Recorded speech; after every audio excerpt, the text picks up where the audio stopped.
مساء الخير.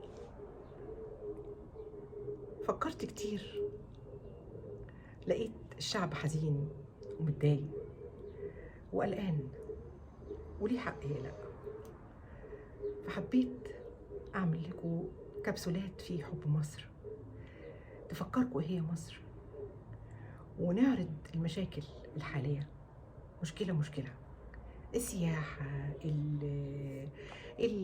غلاء الأسعار، تاريخنا. أتكلم عن كل حاجة بتحصل في مصر على هيئة كبسولات بسيطة في دقيقتين 3،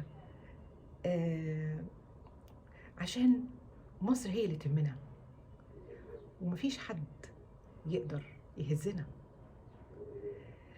مصر هي التاريخ، هي الحضارة، هي عزة نفسنا.